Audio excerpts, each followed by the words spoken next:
What's the most predatory industry that no one talks about? After working as a dentist for 10 years, I've learned that some of us actually cause our patients more harm than good. And we do this on purpose. Because the more times you come into the dentist's office, the more money we make. And so, some of us turn the process of teeth whitening, which is a lot easier than most realize, into something long, costly and painful, purely for our own financial gain. We do this because we know that people are so desperate for whiter teeth they will pay thousands for it, simply because teeth are the most important part of your face. Look up missing tooth eyebrow guy if you don't believe me. The best example of scam artistry in this industry is actually my last patient. He had teenage breakout acne all over his face, a bowl cut, and was really insecure about his messed up teeth. Naturally, his previous dentist saw him as a gold mine, and milked his family for over $2,500 for practically no results. He came into my office more desperate than ever, especially because he was recently asked out as a dare by the popular girl in school. And after he said yes, she laughed in his face and said she would never go out with someone who had mac and cheese molars. He said coming to me was his final attempt at whitening his teeth so he could finally look normal, and I was really determined to help him. The only problem was, his teeth were super yellow and his mouth smelled so awful it made me gag. I asked him how his teeth were like that in the first place, and he said he wasn't sure, but his previous dentist told him it was genetics and there wasn't much they could do. I practically fell out of my seat, because I realized he had fallen for the single biggest lie in the industry. While yes,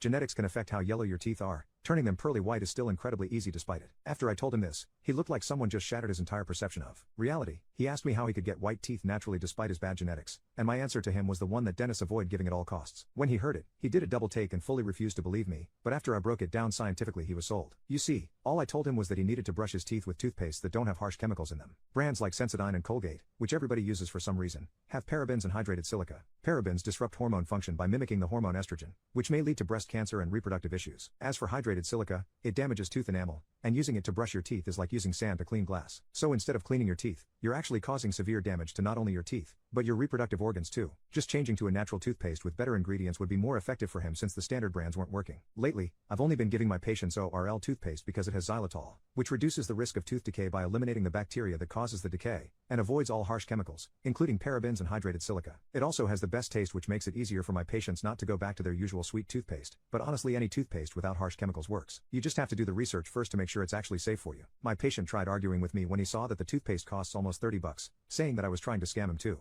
But I told him that unlike the overpriced procedures my coworkers push, this actually serves a purpose. Besides, teeth are the one thing you can never take off, so investing into them is worth it. When I explained it to him that way, he accepted the ORL toothpaste, and I scheduled him for a 4-week checkup since that would be enough time for the toothpaste to show results. 4 weeks later, he came into my office beaming from ear to ear. He immediately started ranting about his life again, and as soon as he started speaking, I could see, and smell, the difference. This past month, people stopped bullying him about being asked out on a dare, and nobody called him mac and cheese molars since his teeth weren't yellow anymore. Now, he was more confident with his appearance, so he had the courage to make friends and has been going out a lot more. Mind you, he hadn't groomed himself at all and still had acne all over his cheeks and a horrible bowl cut. All he did was fix his teeth and people were all over him. However, there was one thing he was still furious about: the fact he had spent so much time and money on useless treatment, when he could have just been using ORL toothpaste instead. Here is his before and after.